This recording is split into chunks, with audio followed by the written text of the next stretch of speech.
todos, sejam bem-vindos mais uma vez a mais uma live do GGL Advogados. Como temos dito nos encontros anteriores, esse é um projeto do nosso escritório para trazer informação de maneira esclarecedora e numa linguagem de fácil entendimento para o público, nossos amigos, nossos clientes e amigos de nossos clientes. Então, a ideia é, no tempo da pandemia, nesse momento tão difícil, trazer informação de uma maneira clara e de uma maneira que, de alguma forma, consigamos auxiliar os nossos amigos e clientes a resolver seus problemas e diminuir o drama da pandemia. Então, sejam bem-vindos mais uma vez. Deixa eu ver se tem algum recado específico antes de passar a palavra ao Cleiton. Bom, creio que o Cleiton já adiantou bastante o que será tratado hoje. Hoje é o dia de esclarecer dicas, de trazer dicas práticas, de trazer esclarecimentos sobre problemas muito comuns que acontecem no dia a dia e que o escritório recebe muitas dúvidas, muitas perguntas. Então, essa live de hoje ela tem como objetivo juntar várias dessas dúvidas de clientes, de interessados, e fazer com que as respostas alcancem o maior número de pessoas possível. Então, já passando a palavra para o Cleiton, tem uma questão que eu acho que é muito recorrente no nosso trabalho e é fonte de muita dor de cabeça para os nossos clientes, tanto do civil, quanto do trabalhista, quanto do previdenciário, em todas as áreas. O pessoal tem uma dificuldade de como produzir prova, de como registrar informação. Então, assim, aí ele fala, nossa, eu fui lesado, eu sofri um assédio, aconteceu um fato, só que eu não tenho nada escrito, não tenho nada gravado, não tenho nada de nenhuma forma. E aí esse drama sempre cai no nosso colo, esse problema sempre cai no nosso colo, por quê? E aí? A gente precisa encontrar uma solução, precisa apresentar uma saída para a pessoa. Não dá para simplesmente dizer, não, então não tem jeito. Não, sempre tem que ter jeito. Se a pessoa sofreu, foi lesada, sofreu uma ofensa a um direito dela, ela precisa, em regra, pelas regras do direito, a própria pessoa precisa provar. E como faz uma prova numa situação como essa? Então, para evitar e já para fazer com que as pessoas consigam guardar esse esclarecimento de maneira útil para quando acontecer uma situação dessa natureza, o Cleiton vai apresentar qual é a nossa posição, o que a gente tem orientado os nossos clientes. Vamos lá. Boa noite, pessoal. Como eu disse logo no início aqui, no nosso esquenta, eu estava já falando que nós temos aí, hoje, uma live de dicas gerais dos assuntos que a gente recebe contato por telefone, por WhatsApp, por e-mail, para tirar dúvidas mesmo. Então, a gente vai fazer um pouco de tudo. Nenhuma resposta aqui é absolutamente para resolver as dúvidas das pessoas, para falar assim, nossa, não tem dúvida alguma. Mas, na verdade, é para dar orientações, tá? Claro que cada caso é um caso, que tiver problemas diferenciados, procura a gente depois à parte, mas aqui o nosso objetivo é tratar dos assuntos de maneira geral. Bom, a questão da prova, seja na esfera do direito do trabalho, seja no direito civil, seja no direito de família, a prova sempre é um problema. Por que é um problema? Hoje nós vivemos um momento em que o avanço da tecnologia tirou uma coisa das nossas mãos, que era, pelo menos até metade da década de 90, quase ali, chegando no finzinho da década de 90, era comum, que era o papel. Todo mundo lembra que para quem é mais antigo, lembra que pagava-se uma passagem de ônibus com um ticket de papel desse tamanho, que era destacado de um calhamaço, e você entregava. Aquilo ali é um comprovante de compra e venda. Hoje, como você faz para comprovar que você pagou pela passagem de ônibus? Você encosta um bilhete que registra numa máquina e você atravessa a catraca. O que eu quero dizer com isso? Como que eu provo que eu paguei? Como eu consigo fazer prova de que o meu patrão pediu que eu trabalhasse 1 hora a mais? Como eu provo que o pai do meu filho não me deu a pensão que estava determinada, não depositou, ou que ele vem depositando atrasado? Como eu consigo provar que aquela empresa que prometeu a entrega do sofá no dia 20 só entregou dia 30, e aí eu perdi o dia de trabalho? Gente, hoje, se nós não temos papel, nós provamos por outros meios. Quais são os meios? Então vamos começar. O meio mais utilizado hoje para trocar informações para comunicação: WhatsApp, mensagens de texto. Hoje o judiciário já tem entendido isso como prova, desde que você saiba também como conversar na mensagem. Nós já recebemos no escritório mensagens de WhatsApp que o cliente fala, isso prova. Só que aí quando você lê, não prova nada. Né? O que você tem que falar? Se a pessoa te lesou, você vai falar assim, fulano, você vai pagar a batida do carro? O orçamento ficou em tanto. Né? Ah, sim ou não, ou ele não respondeu. É preciso, pessoal, que vocês tenham em mente uma coisa. O juiz, a prova você não faz para o seu advogado. A prova você faz para o juiz. O juiz, ele não está no seu local de trabalho, ele não está no local do acidente, da batida do carro, ele não está no balcão da loja que você comprou o produto que deu defeito, e ele não está dentro da sua casa numa relação de direito de família. O juiz, ele está no gabinete dele, então você tem que produzir provas para ele. É óbvio que com a vivência, ele sabe o que pode ser provado, o que não pode, e ele consegue dar um valor para cada tipo de prova. Mas o que eu quero dizer é que você deve se proteger registrando por WhatsApp, registrando informações por e-mail, abrindo reclamações e anotando protocolos, marcando dia, hora, nome do atendente.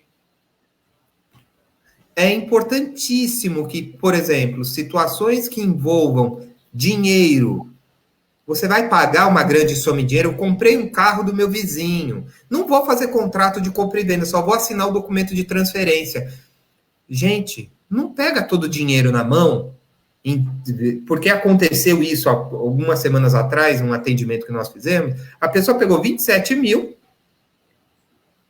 pegou em dinheiro, entregou na mão do outro e falou, amanhã eu venho buscar o carro. A pessoa já tinha sumido e não tinha carro nenhum. Faz transferência bancária, faz TED, porque TED você precisa de um nome de um CPF. O que eu estou querendo dizer? Sistema de registro de informações de provas. Escrito. Fotografia são provas. Áudio são provas. São polêmicas. Né? O áudio ainda tem uma questão muito polêmica, porque os juízes, quando a parte fica insistindo muito no áudio, o juiz fala, então a gente precisa analisar esse áudio. Será que essa pessoa que está falando é o fulano mesmo? Isso é uma questão que tem que ser vista. Mas a questão toda é que você precisa registrar. Nós temos que tirar da cabeça da população a informalidade. Não dá para você comprar um produto na loja e falar, eu joguei a nota fiscal fora e o certificado de garantia. Como assim você jogou fora? Você pagou R$2.000 numa televisão e jogou fora a nota fiscal e o certificado? É, doutor, eu joguei. Você comprou um celular de R$4.000, um iPhone novinho, e você jogou fora a caixa com o número do e-mail? Vocês entendem isso? É muito complicado na cabeça do juiz entender que você gastou 4 mil no celular e não teve a cabeça para guardar a nota fiscal, para guardar a caixinha. Por exemplo, uma coisa que acontece muito, comprei um produto, comprei um móvel, um carro, um celular de um colega meu, e eu não fiz sequer um papelzinho dizendo que naquele dia eu comprei o celular do Josevaldo. Paguei R$200. Então, Josevaldo, me dá um recibo que eu te paguei? Sabe por que é importante esse recibo? Vamos supor que esse celular foi utilizado num crime. e aí ele parou na sua mão por uma investigação ou outra, esse celular está com você. Você é chamado para depois falar, cadê esse celular? Comprei do Josevaldo. Que estranho. O Josevaldo veio aqui e falou que não vendeu celular nenhum para você. Ah, mas veja bem, um documento resolveria isso. E eu não estou falando documento em cartório, tá? Eu estou falando documento simples. O objetivo dessa live aqui é dar dicas de como resolver problemas simples. Por quê? Porque as pessoas ainda insistem em não registrar as mais simples operações do dia a dia. Nós já estamos cansados de atender pessoas que compram casa de boca. Eu sei que eu estou falando uma linguagem bem popular, que é para todo mundo entender, mas o que a pessoa faz? Ela compra um imóvel sem contrato. E quando você vai perguntar para a pessoa, fala, mas você analisou os documentos? Fala, doutor, eu não analisei nada, eu já dei 15 mil de entrada. Aí você fica até sem saber o que falar. Então, isso é importante, tá, pessoal?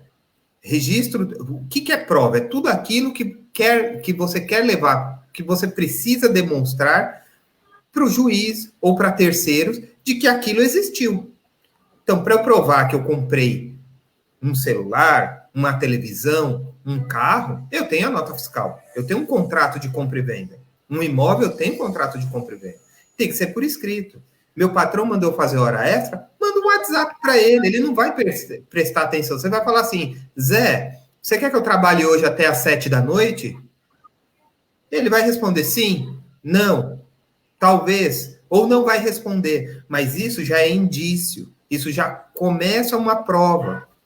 Tá? Áudio também pode ajudar, fotos também pode ajudar. Então, esse é um primeiro ponto. Bom, vamos lá. Eu vou seguindo aqui pelo roteirinho, aí o Josevaldo qualquer coisa me interrompe, tá? Vamos lá.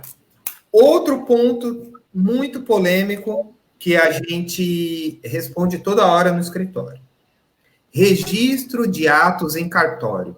O que precisa registrar e o que não precisa registrar? Quem precisa registrar?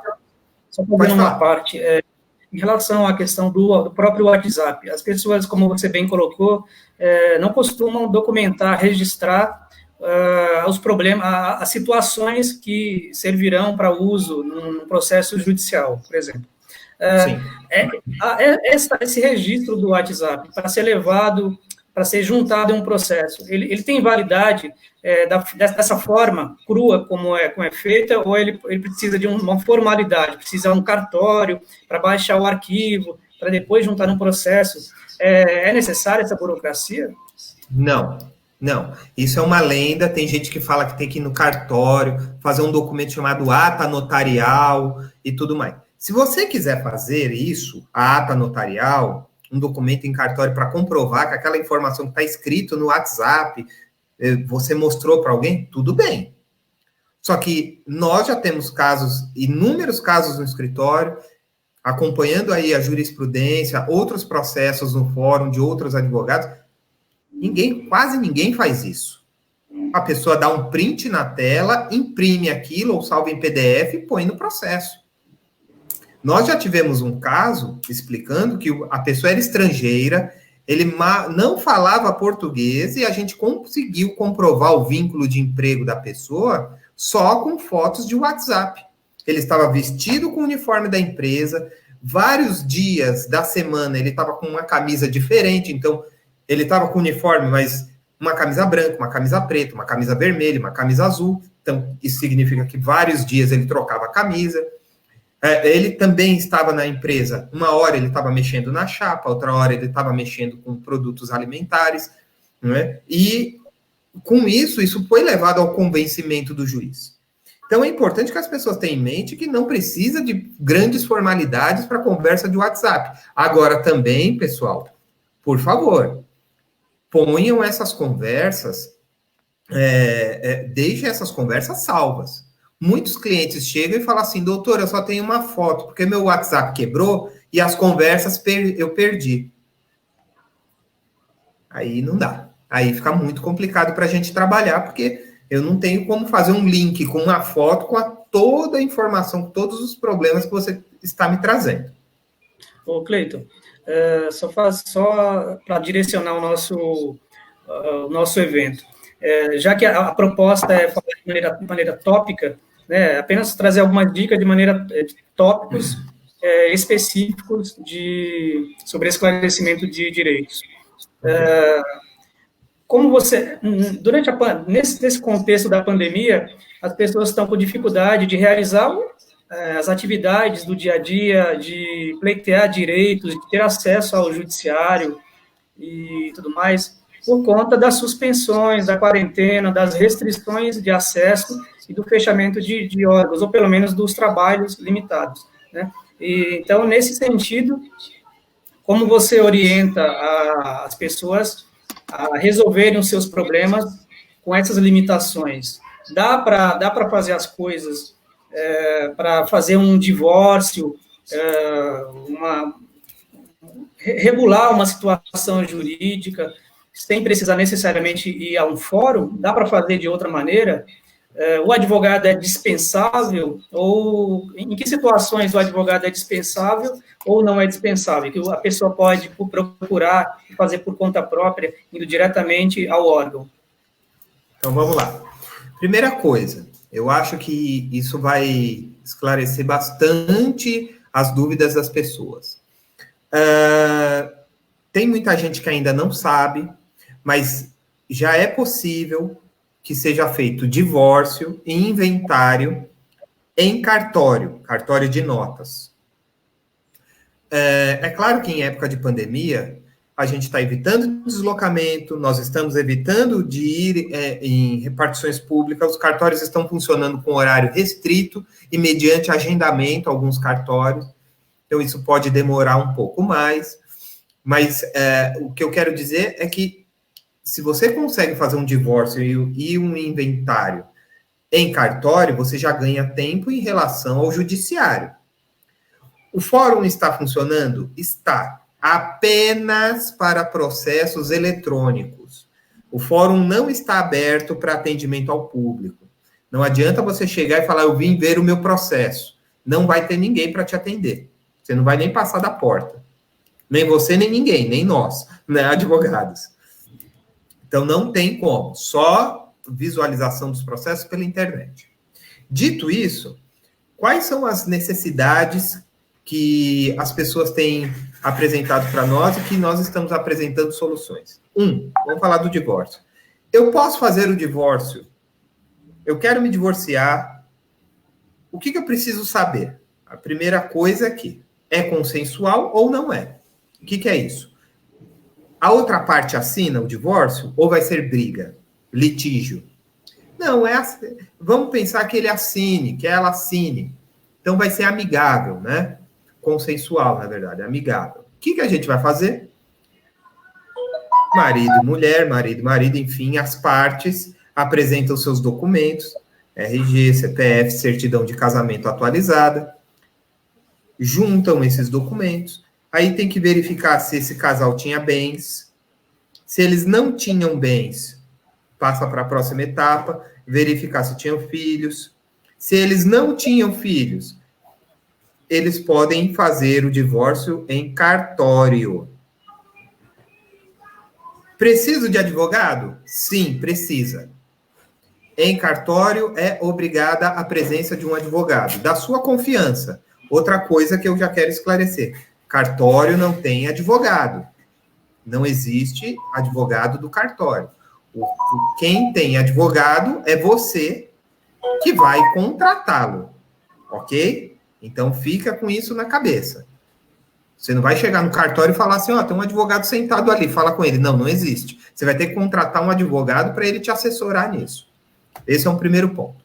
Segundo ponto. Doutor, eu tenho um filho menor. Eu posso fazer o inventário no cartório? Não. Por quê? Porque a lei não permite. A lei diz que quando tem filhos menores, você tem que fazer no fórum. Então, esquece divórcio, mesmo que seja amigável, em cartório. Tem que fazer no fórum. Agora, vamos lá.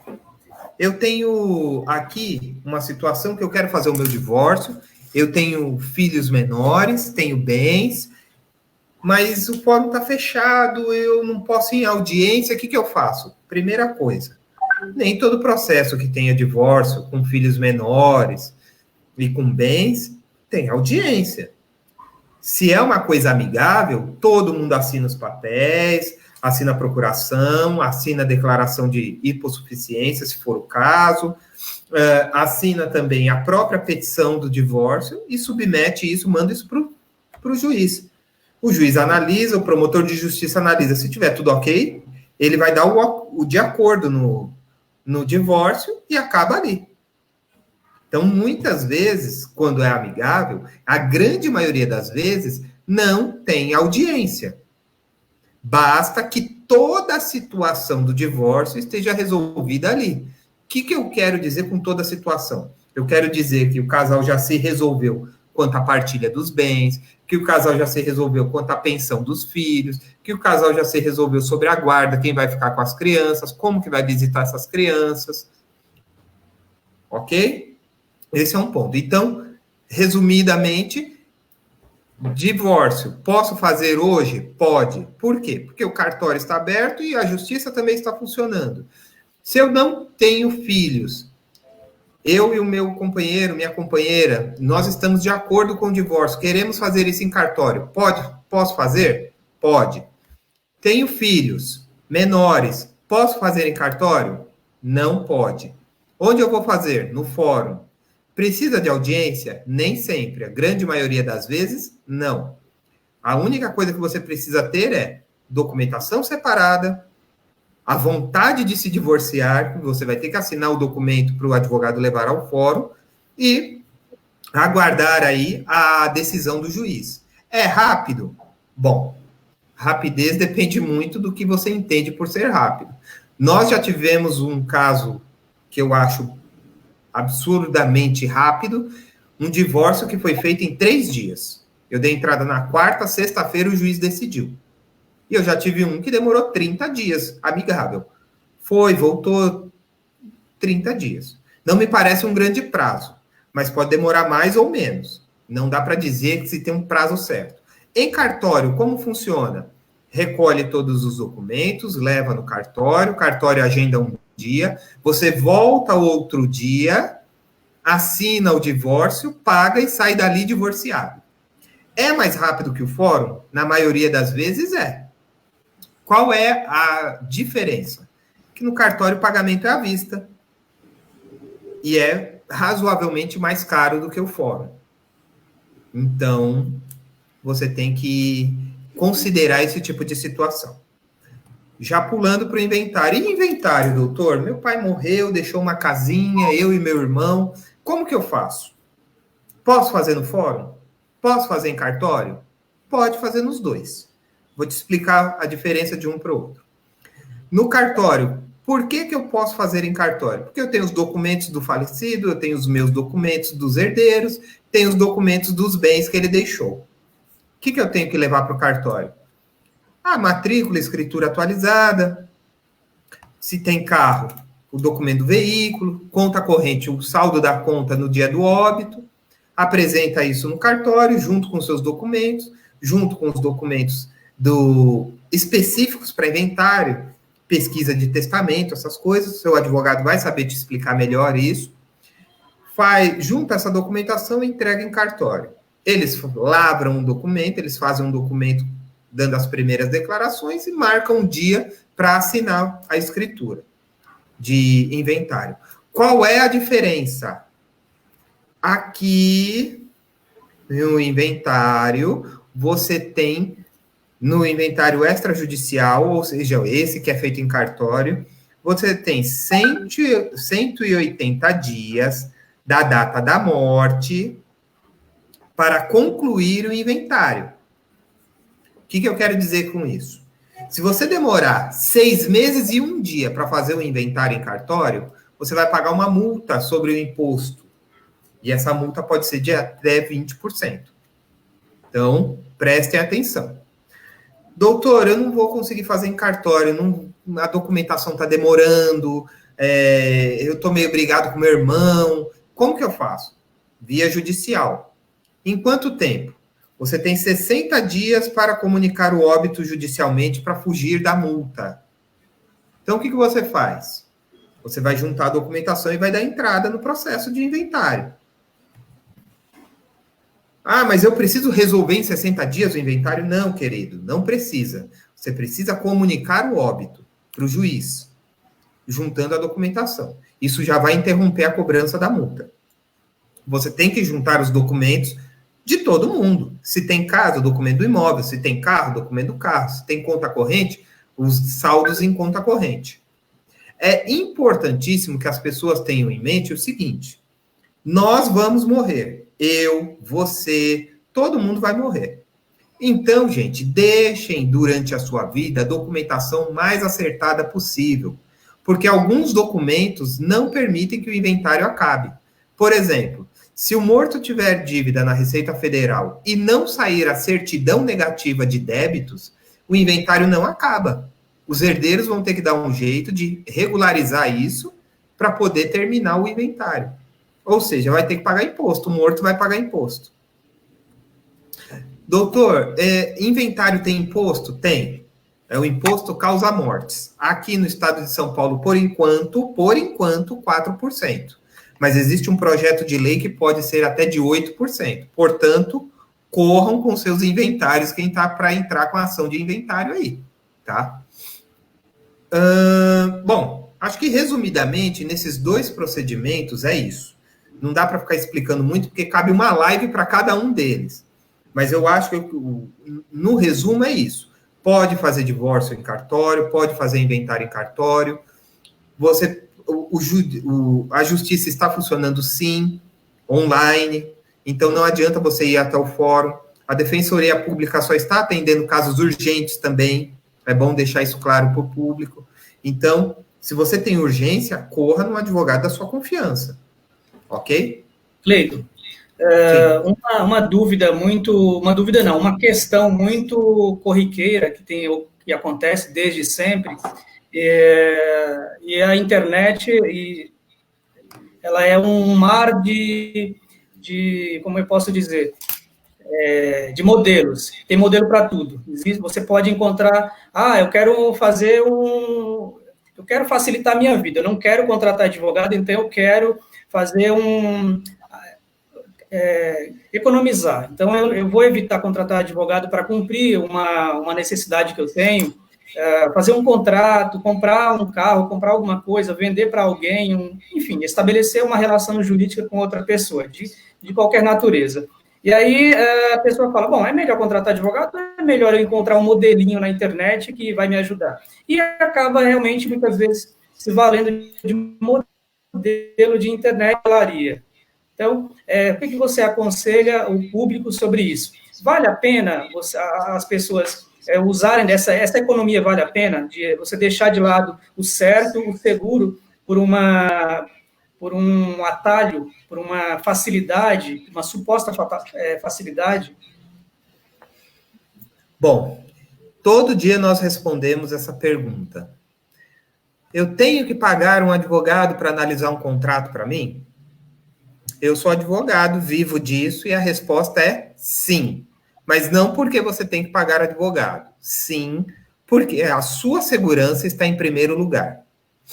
Eu vou contar uma história muito rápida. João, um nome hipotético, comprou um imóvel, não tirou as certidões, pegou um modelo de contrato da internet, fez o contrato, assinou, reconheceu firma, porque João é um homem cauteloso, não é verdade? Pagou o preço do imóvel. 5 anos depois que João comprou o imóvel, ele recebe uma intimação da justiça. Oi, João, tudo bem? Esse imóvel aqui pertence ao banco ABC. Você tem que sair. Não, mas veja bem, eu comprei do Zequinha. Olha, eu desconheço a sua compra. João perdeu o imóvel e perdeu o dinheiro. Por que João perdeu o imóvel e dinheiro? Porque, na época, ele não foi assessorado por um advogado que poderia ter dito para ele, João, tire as certidões do imóvel. João, Vamos analisar a situação desses documentos. João, vamos fazer um contrato aqui melhor que diga o seguinte: se tiver algum problema nesse imóvel, quem te vendeu tem que te devolver o dinheiro, você tem direito de reaver esse dinheiro. Gente, o modelo da internet só serve como modelo, não é para resolver o seu problema. E advogado que usa modelo, sinto muito dizer, é perigoso, é problemático. Você vai pagar uma pessoa para dar uma copiada da internet? É muito esquisito, na verdade. Nós já pegamos no escritório contratos de aluguel, por exemplo, modelos de internet que não tinha multa. Sabe o que aconteceu? O inquilino colocou a casa abaixo e saiu sem pagar uma multa sequer. Nós já pegamos modelos de internet de compra e venda de imóvel que dizia que o comprador se responsabilizava pelas despesas que teria no conserto do telhado do imóvel. O conserto custou 25 mil, porque teve que fazer o telhado novo. Então, gente, muito cuidado. Não precisa ser o advogado mais caro, que na verdade não existe o advogado mais caro, né? Cada um tem cada profissional dá valor, dá um valor à sua atividade profissional. O que eu quero dizer é que você precisa se cercar das melhores informações para a tomada da sua decisão. Entenda só, se você vai gastar 100, 200, 300 mil no imóvel, eu vou usar um valor hipotético, gaste 3, 4 mil com o advogado da sua confiança.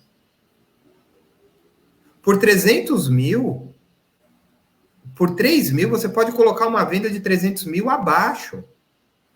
O advogado é o profissional capacitado para analisar a documentação imobiliária, para te alertar, para dizer se o contrato é bom para você, não é bom para você.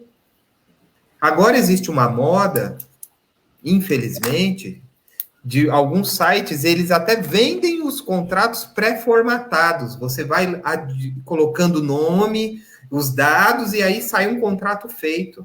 Só que tem um problema. Eu já vi esse contrato na mão, ele é um modelão.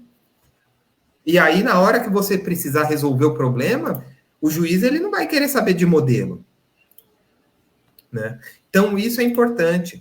Outra coisa que é extremamente problemática, se você não faz um contrato, ou se você faz um contrato de qualquer jeito, a possibilidade do judiciário não atender, a possibilidade de um juiz não entender o que você quis fazer é enorme.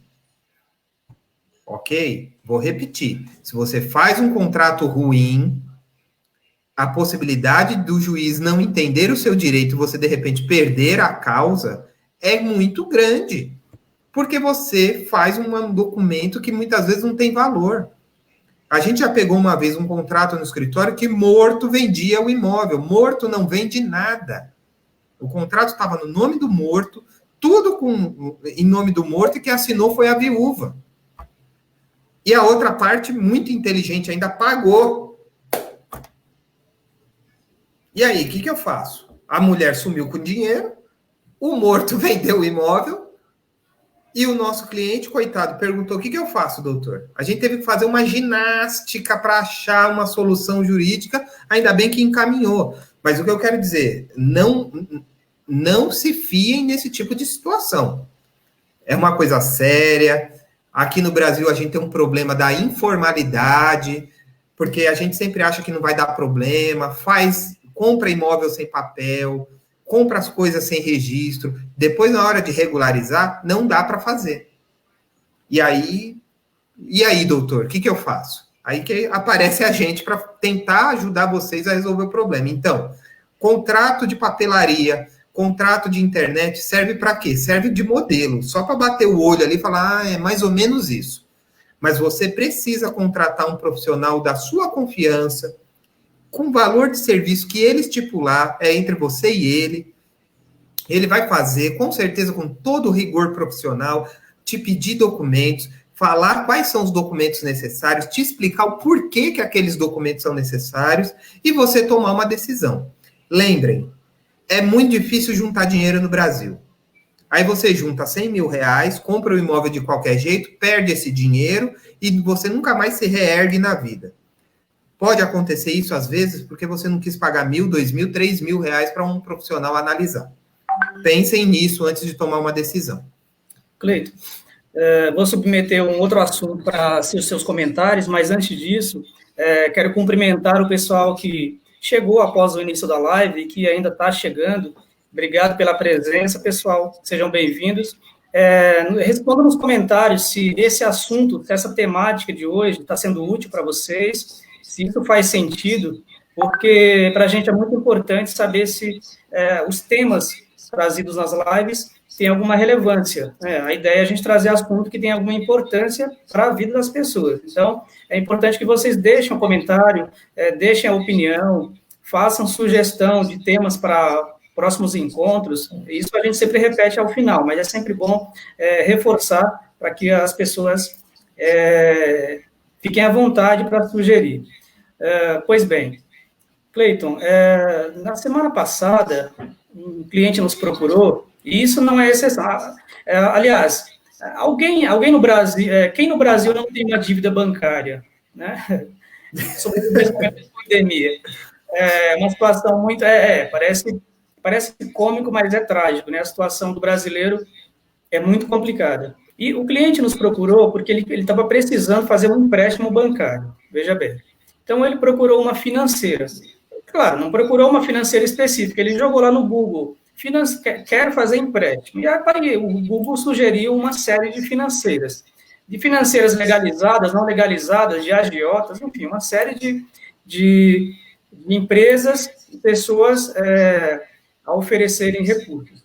Só que aí ele estabeleceu uma conversa pelo WhatsApp e uma tal financeira exigiu que ele fizesse um depósito prévio, ou seja, você me transfere um valor a título de seguro, entre aspas, e então eu formalizo todo o contrato e lhe transfiro os 5 mil reais que você precisa. E aí você me paga em tantas parcelas, em até tal prazo e tudo mais. O que aconteceu foi que no dia seguinte que ele já tinha fechado, foi que ele perguntou: doutor, o que você acha? Isso aqui tem algum problema? Eu falei: mas como assim? Você já recebeu o dinheiro? Não recebi nada. Já adiantou algum recurso? Primeiro que eu falei: não, calma, não adiante nenhum valor. Mas eu já adiantei 350 reais, até peguei emprestado para pagar o que a financeira me cobrou. E aí, o que eu faço? Falei: nossa, mas é uma situação muito, muito complicada, porque, primeiro, você precisa saber com quem está lidando, você precisa saber o que está escrito num contrato, entender as cláusulas que estão ali. Se você não tem certeza, mandar para alguém avaliar para você, alguém que entenda, e tudo mais. Você me procurou corretamente, só que procurou tarde demais. Isso aí tinha que ser a primeira coisa. Antes de você fechar um negócio, você tem que saber se cercar de todas as cautelas para que você evite incorrer em prejuízo. Mas, assim, era tarde demais. E aí ele nós orientamos ele a fazer, assim, a tentar recuperar o dinheiro, porque me parece que aquela situação era de golpe, e ele ficou na pior, né? Até o rapaz conseguir uma reparação, uma restituição e uma reparação pelo dano que ele sofreu, vai demorar, né? Como eu já falo, não tem judiciário disponível para todo mundo, não tem audiência acontecendo. Então, e aí, enfim, o que você diria para o nosso público sobre esse tipo de comportamento das pessoas sem essas precauções devidas? Cautela. Vamos, gente, primeira coisa. O sábio já disse, que provavelmente nossos pais, avós, tios, que o barato sai caro. O que eu quero dizer com isso? Em que lugar do mundo você entrou pela porta de um banco e o banco disse para você o seguinte: eu te dou 10 mil reais se você me adiantar 150.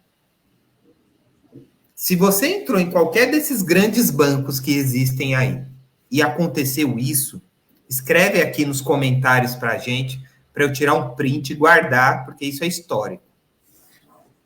Não existe, eu vou falar bem devagar isso, não existe adiantar dinheiro para empréstimo de dinheiro em banco. Não existe. Não existe adiantar dinheiro para comprar carro pela internet.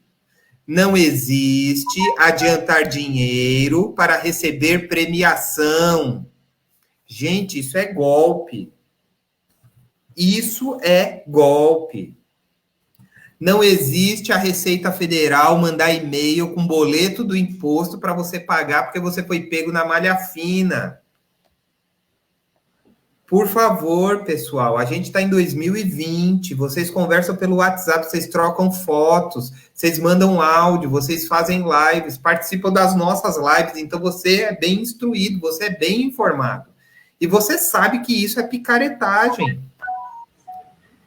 Nós sempre aqui orientamos os nossos, quem trabalha com a gente, os nossos clientes, que comunicações judiciais são formalizadas. O juiz fala com você por carta, ele te chama no fórum, você recebe uma carta com um brasão lá da justiça. Quando você vai no banco assinar um contrato, você entra dentro do banco. Você vê lá ele bonito, um banco vermelho, né? Tem um que é azul e amarelo. Você entra na agência, você passa na porta giratória, enrosca a sua bolsa, né, dona Maria? A senhora fica brava, não quer colocar a bolsa lá para guardar. Você vai no banco. Agora, uma pergunta para vocês. Alguma vez o banco ligou e falou, oi, tudo bem? Tem 5 mil aqui para você, adianta R$500 e eu deposito 4.500 na sua conta? Você nunca viu o gerente, você não viu o contrato, você nem sabe onde é o local e você vai sair adiantando dinheiro? Não dá, gente. Isso é fraude, isso é golpe.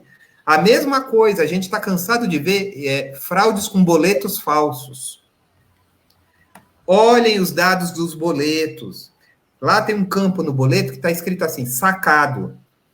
Aquela ali é a pessoa que emitiu o boleto. Embaixo tá, às vezes, emitente, que é a pessoa também que vai fazer o pagamento. Confere o boleto, vê se as informações batem. Tá na dúvida? O boleto é do seu convênio médico, o boleto é da escola do seu filho? Liga. Fala assim, olha, pessoal, recebi um boleto aqui, tá meio estranho. Você pode conferir para mim se foram vocês que enviaram? Hoje tem golpe de boleto. O cara faz um boleto igualzinho e você paga e perde o dinheiro. A gente recebeu uma consulta há 15 dias atrás, uma pessoa que transferiu 29 mil reais na compra de um veículo. Ele nunca viu o carro. Diz que foi um carro de leilão. Quando ele foi no lugar, adivinha? Não tinha carro e não tinha leilão. E os 29 mil? Já sumiu, porque o fraudador é esperto. Ele recebe dinheiro agora e daqui a 5 minutos ele já tira o dinheiro.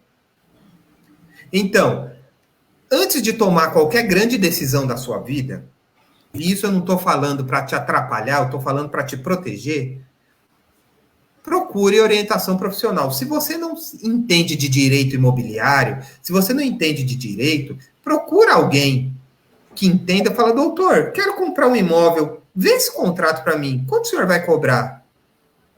Doutor, ou um amigo, um vizinho, uma pessoa mais sensata, eu estou querendo pegar um empréstimo, estou meio apertado, mas o pessoal me pediu para adiantar R$300. Gente, é golpe. Olha, ganhei um prêmio de... Isso daí todo mundo recebeu esse SMS, eu já recebi. Eu ganhei uma casa de 150 mil reais, só que eu tinha que colocar R$100 em crédito da Vivo, desculpa falar o nome, de uma operadora, para eu poder receber a casa. Para e pensa, se você tem que adiantar dinheiro, não é mais fácil você falar assim, não, o iluminado, faz o seguinte, desconta do prêmio o valor que você tem que debitar e tá tudo certo. Gente, isso é golpe. Cleiton, por falar em golpe, qual orientação você dá para as vítimas de golpe de clonagem de celular? Assunto polêmico e do dia, né? Bom, a clonagem de celular, ela parte de um princípio que ela abusa da boa-fé das pessoas. Então, a primeira coisa é, você foi vítima de um golpe de clonagem de celular, você perdeu o dinheiro, boletim de ocorrência, é a primeira medida que você deve tomar, pedir o bloqueio do chip do celular junto à sua operadora, tá? Por isso que lá no começo da nossa conversa eu falei, tem a nota fiscal. Por quê? É obrigatório no bloqueio de celular apresentar ou informar o número do IMEI. IMEI. Se você não tiver essa informação, a operadora não fará o bloqueio. O que eu quero dizer com isso? O fraudador vai ficar com o seu número ou vai ficar com a disponibilidade da sua linha. Ok? Para você bloquear, então você tem que ter o e-mail. Fazer o boletim de ocorrência, pode fazer pela internet aqui em São Paulo. Apresentar, você perdeu dinheiro, foi uma fraude bancária também, apresentar isso no seu banco, fazer um requerimento. Porque é o seguinte, eu sei que isso é um abuso da boa-fé, eu sei que a gente toda hora está falando não faça isso, mas às vezes acontece, tá? Mas existe também um ponto falho, e aí eu já vou entrar também no ponto do direito do consumidor, que o consumidor não é especialista em segurança para saber que determinadas situações podem ser fraudes. Exemplo, essa live está acontecendo aqui no seu computador, no seu celular agora. A gente já fez outras tantas lives durante aí as semanas. Imagine você que alguém clonou a minha live, vamos dizer, colocou aqui uma opção, deposite R$5, e alguém foi e começou a depositar. Foi o Cleiton e o Josevaldo que fizeram isso? Foi o GGL? Não. Mas aí a pessoa foi e usou o nosso símbolo, aproveitou nosso logomarca e tal. E aí, a responsabilidade é de quem? No primeiro momento parece que não é de ninguém, mas na relação de consumo, no direito do consumidor, não é bem assim. Se a empresa não forneceu meios de defesa, de segurança para o consumidor, ela pode responder por isso.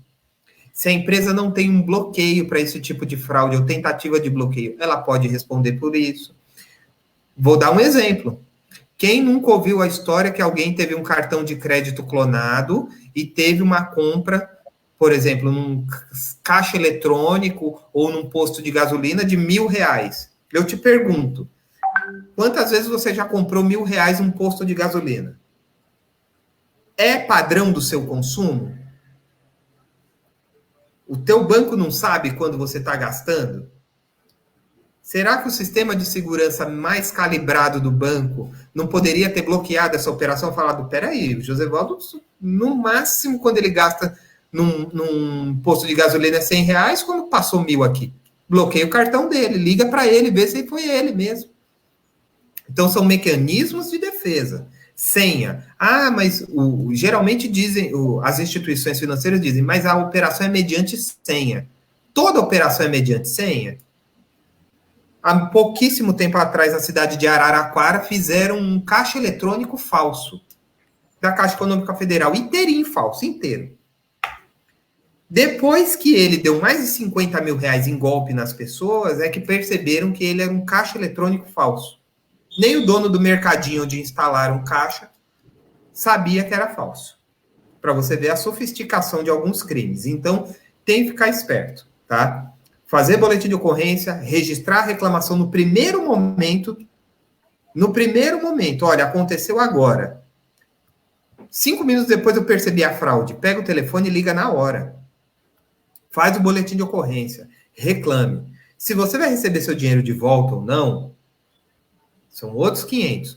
Mas você fazendo isso, se por acaso você for procurar o judiciário, é mais possível que você tenha uma recepção melhor, um entendimento melhor, uma compreensão melhor do juiz pelo dano que você sofreu.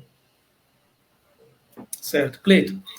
Bom, o objetivo do nosso encontro hoje é um encontro um pouco mais curto, né? Sim. Então, dito isso, eu já vou passar para eventuais perguntas que nós temos aqui, e aí seguimos. Bom, aqui temos uma pergunta do Rafael Tebardi, Boa noite, Rafael. Obrigado pela pergunta. Ele diz assim, Cleiton. Boa noite. Queria tirar uma dúvida sobre inventário. Minha avó faleceu, minha mãe é a única herdeira viva. Queria saber se tem como fazer o inventário dos bens que estão no nome da falecida, gratuitamente. Tem como fazer gratuitamente o inventário? Sim. Se você não tem condição financeira, a justiça vai te atender. Você não precisa pagar advogado se você não tiver condições financeiras. Para isso, você precisa se dirigir à Defensoria Pública ou alguma instituição que tenha parceria com a OAB ou com a própria Defensoria, para que você seja atendido. É importante deixar claro que nesse momento de pandemia, esses atendimentos pessoais não estão acontecendo. Só estão sendo realizados atendimentos de urgência. Então, se você tem urgência em fazer o inventário, de repente vai aparecer alguém querendo comprar a casa ou coisa do tipo, aí você tem que se socorrer de um advogado. Agora, num primeiro momento, sim, você pode fazer gratuitamente, você não é obrigado a pagar advogado, se você não tiver condições para isso, mas você vai ter que fazer essa prova de que você não tem condições lá na Defensoria Pública, que vai te pedir uma série de documentos, analisar a situação e dizer se você vai ser atendido por eles ou não. Correto. Bom, em relação ao assunto anterior, lá da clonagem, só um complemento. Me parece que seria possível também, caso haja um prejuízo de natureza moral ou econômica, uma reparação contra a operadora, né, do celular e também uma reparação contra o banco, né, caso a conta do golpista, enfim, seja para onde foi o recurso. Então, até porque o banco ele tem uma obrigação de zelar pelos dados dos seus correntistas, né, e evitar que golpistas abram contas falsas, no caso, se for uma conta falsa, né? O judiciário, eu vi recentemente uma decisão em que a pessoa processou o Facebook, que é dono do WhatsApp, e processou a operadora, porque ela disse o seguinte no processo: o fraudador pegou meu celular, clonou meu WhatsApp, clonou meu WhatsApp na terça-feira, eu comuniquei isso nas minhas redes sociais terça, quarta, quinta, ninguém fez nada, aquela conta não foi bloqueada, na sexta-feira foi bloqueada. Nesses 4 dias, o fraudador fez vários golpes com o WhatsApp dessa pessoa, causou uma série de transtornos, pegou dinheiro emprestado e tudo mais. E aí ela se sentiu ofendida. E a justiça deu vitória para ela. Claro, ela teve que provar, isso é discutido em processo, não estou dizendo que é fácil nem é difícil, mas ela teve que provar isso no judiciário e o judiciário acolheu. O juiz disse que sim, ela tinha razão por isso. Perfeito. Cleiton, algumas pessoas têm me questionado o seguinte, entrando naquele tema que nós combinamos de falar sobre os serviços pela internet. No caso do serviço jurídico, serviço de advogado, se eu morar em outro estado, eu posso contratar um advogado de outro estado? Eu posso contratar, se eu moro em São Paulo, eu posso contratar um advogado da Bahia? Isso hoje é possível? Tem algum impedimento? Tem alguma facilidade, ou isso ainda é impossível, do ponto de vista das leis, da tecnologia? O que você tem a orientar nesse sentido? Vamos lá. Primeira coisa que eu tenho a dizer aqui para o pessoal que participa da nossa live é o seguinte: praticamente todo o país já possui processos eletrônicos. O que eu quero dizer com isso? Eu quero dizer que o processo não é mais em papel. O processo, ele é na telinha do seu computador.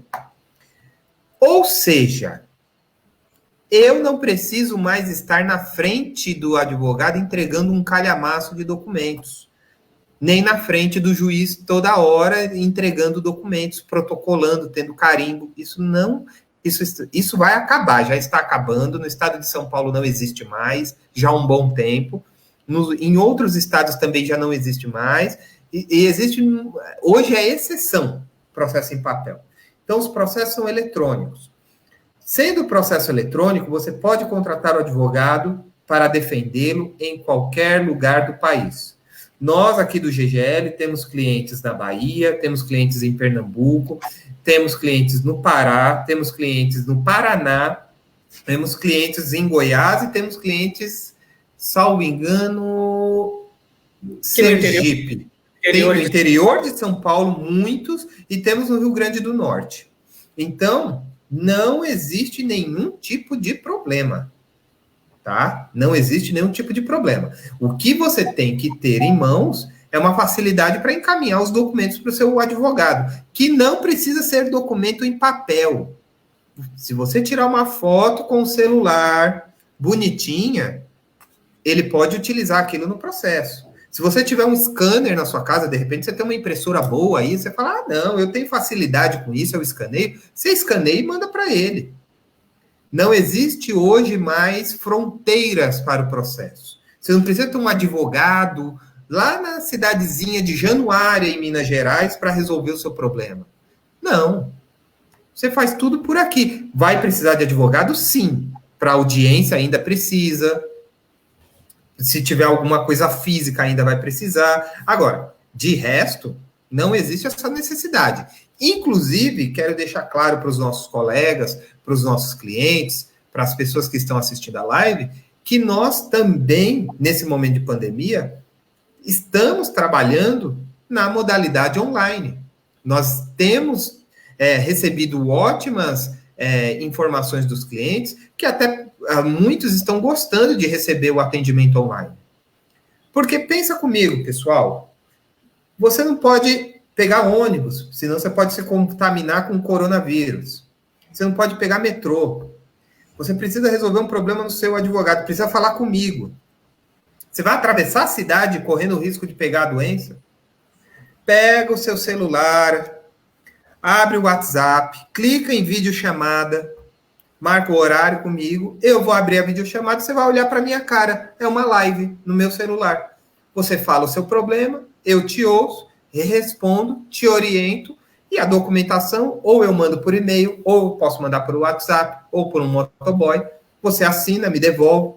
Outros documentos, você tira a foto, eu aproveito no processo, e assim a vida vai seguir. O que eu quero dizer para vocês é que essa realidade de hoje não é uma coisa que vai passar. Isso vai ficar. É muito mais barato para o governo, para o Estado, que as pessoas façam audiências pela internet. Por quê? Porque eu não tenho que ter um prédio gigante, com um monte de funcionários. Cada um trabalha da sua casa, com um notebook que o tribunal vai fornecer. Eu trabalho da minha casa, você faz a audiência da sua casa, a testemunha vai da casa dela. Quantas e quantas vezes quem está ouvindo a gente já foi ou já convidou alguém para ser testemunha e a testemunha falou, mas é longe, eu não posso ir. Gente, com a facilidade da tecnologia, da internet, a testemunha abre o aplicativo aqui no celular, olha para a câmera e responde as perguntas do juiz sem levantar da cama, se ela quiser. O que eu quero dizer, gente, é que com a tecnologia você não tem mais fronteiras.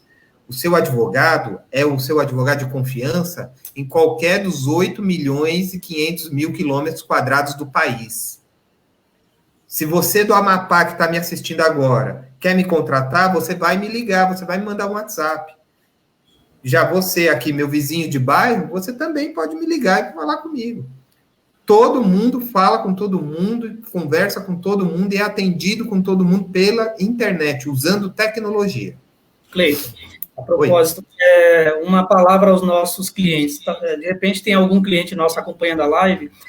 Há uma pergunta recorrente, de angústia, inclusive, sobre os processos em andamento. Como é que fica o processo em andamento? Como é que fica a minha audiência, já que não tem audiência no momento presencial, e meu advogado está realizando audiência online e me representando, eu tenho prejuízo nisso? Como é que ficam os meus direitos? Enfim, qual a orientação e a palavra que você dá para tranquilizar o pessoal que nos questiona sobre isso? Vamos lá, pessoal. No começo da pandemia, De fato, muita gente ficou assustada, não sabia o que fazer, teve audiência cancelada, tem alguns ainda que não têm audiência marcada e tudo mais. A pergunta que a gente recebe no escritório é, doutor, e agora? O que vai acontecer? Agora, passados 70 dias de pandemia, o que vai acontecer é que a vida vai seguir. É que os juízes vão fazer as audiências. Ontem eu fiz uma audiência online. É igualzinho isso aqui, essa live. Abre uma janelinha a cara do juiz, a minha cara, do meu cliente, a da outra parte, a gente conversou tal, e chegamos a um acordo.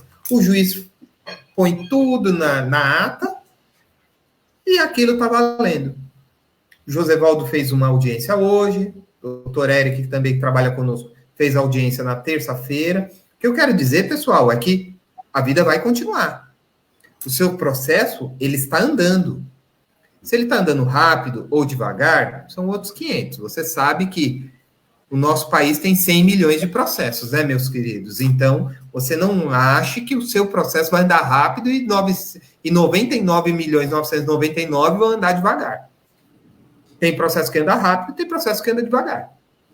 Ok? Mas o que eu quero dizer é que os processos que já existiam estão em andamento? Estão em andamento. E os processos novos? Você me contratou hoje. Vai ter andamento? Vai ter andamento. Vai fazer audiência? Provavelmente sim. E como vai ser? Pelo computador. Não tem dificuldade. O programinha, o aplicativo para celular, quem tem Samsung, quem tem iOS, ou para quem tem Android, é muito fácil. Baixa o aplicativo, digita a senha e aparece uma tela na sua frente. Não tem segredo. Se você está familiarizado com o WhatsApp, é igualzinho fazer live.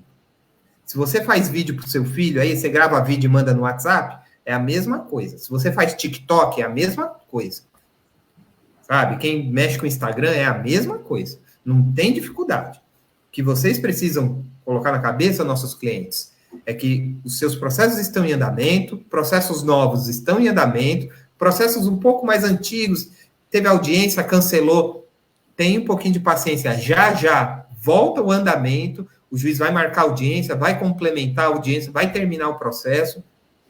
A gente, nesses últimos dias, já recebeu sentença de processo, andamento de processo, o juiz já pediu coisa, já mandou fazer coisas. Então, o que eu quero dizer é que não tem processo parado. E isso é importante dizer também, porque tem aquele cliente que a gente pediu um documento, ele acha que o fórum está fechado, que não está acontecendo nada. Não, querido, manda o documento. As coisas estão acontecendo, os processos estão andando. E eu acho e quero acreditar que os processos andarão mais rápido por conta da tecnologia. Porque se o juiz não precisa toda hora fazer 200 audiências, se toda hora o advogado não precisa ir e voltar ao fórum, todo mundo vai ter um ganho de produtividade. Se eu estou todo dia sentado no meu lugar, eu consigo fazer muito mais coisas paradinho ali. Então, fique ciente. Os processos antigos estão em andamento, processos novos, contratações novas estão em andamento, estão acontecendo audiências, sim, estão acontecendo reuniões, sim. Para os nossos clientes trabalhistas, um recado, nós estamos em contato com todas as empresas, para aqueles que existe possibilidade de acordo, seu processo não está largado, esperando um dia, quando acontecer a audiência. Muito provavelmente alguém do escritório vai te ligar, vai falar, olha, existe uma possibilidade de acordo, e aí conversar com você e te explicar como que pode acontecer. Mas o que eu quero dizer é que a atividade está normal. Não ache que está parado. O fato de não ter atendimento presencial físico não quer dizer que não está acontecendo nada. Pelo contrário, alguns processos estão andando até mais rápido. Cleiton, para a gente finalizar, eu vou fazer uma última pergunta e aí eu você aproveita e já faz suas considerações finais a partir dela também. É o seguinte, existe prazo para entrar com um processo? Eu trabalho numa empresa, fui dispensado. Tenho quanto tempo para entrar com uma ação trabalhista? Eu sofri um dano de trânsito, ou enfim, de natureza civil. Eu tenho prazo para entrar, e se eu não entrar dentro do prazo, qual é a consequência? Vamos lá. Ação trabalhista, qual é o prazo? 2 anos. Do quê? Da sua dispensa, do seu desligamento da empresa. Ah, não pode ser 3? Não. Não pode ser 2 anos e 1 dia? Não. 2 anos. Passou disso, o que acontece? Prescreve o seu direito. Doutor, não entendi. Vou resumir, querido. Você perdeu o seu direito. Você não pode fazer mais nada. E aquele seu direito, ele deixa de existir. Você perde a condição de entrar com o processo. E aí, o que você vai fazer? Nada. Perdeu, está perdido, segue a tua vida. Agora, se você quer evitar isso, conte exatamente a data. Olha a sua carteira de trabalho, vê a data da demissão, olha direitinho e fala, ih, rapaz, falta 1 mês. Deixa eu correr lá no Dr. Cleiton para ver isso. Esse é um ponto. Bati o carro. Quanto tempo eu tenho para entrar com a ação? 3 anos. Responsabilidade civil. Ah, é uma regra? Sempre vai ser 3 anos ou 2 anos? Não. O Código Civil, ele dá várias datas, vários prazos. Estou te falando um exemplo. Batida de carro, que é coisa do dia a dia. Bati o carro ou bateram no meu carro. Quanto tempo? 3 anos. Da data do quê? A partir de quando? Da data da batida. Ah, mas não é da data que eu fiz o orçamento? Não, é da data da batida. E se eu não fizer nada? Prescreve o seu direito. Consequência, vai ficar no prejuízo. Você vai pagar do seu bolso o seu prejuízo. Isso se você não tiver que pagar o do outro. Doutor, eu tive aqui um probleminha, tem um contrato para discutir, e eu queria ver, mas eu não sei direito. E aí, como que eu faço? Primeiro, você vai ter que dizer do que é o contrato. Segundo, analisar a situação e verificar se é viável a ação. E terceiro, verificar o prazo. O prazo máximo de prescrição do Código Civil é de 10 anos. 10. Vale para todas as situações? Não. No direito do trabalho, prazo máximo, 2 anos. Todas as situações? Sim. Então, você tem que ter em mente que até o seu direito não é eterno. Às vezes você trabalhava, machucou a coluna, você está mal, você foi mandado embora faz 1 ano e 10 meses, aí você não procurou seu direito. Quando você foi procurar seu direito, acabou. Prescreveu. Você vai viver com a coluna lesionada e o empregador que te causou isso. Bateram no seu carro, você pagou R$5.000 de prejuízo, você não tomou nenhuma atitude, passaram os 3 anos, perdeu o direito. É importante que as pessoas tenham ideia disso. Outra coisa, né, gente? No caso de acidente de carro, falando rapidinho, muita gente às vezes procura e fala, olha, doutor, bati o carro aqui. Eu falo, tá bom, cadê o orçamento? A pessoa não faz orçamento. Cadê as fotos? Não tem fotos. Gente, pelo amor de Deus. Né? Eu não estava lá no dia da batida. Então, você tem que me levar foto da batida, orçamento da oficina, papel, né? Hoje, papel, assim, digital, mas papel, tá?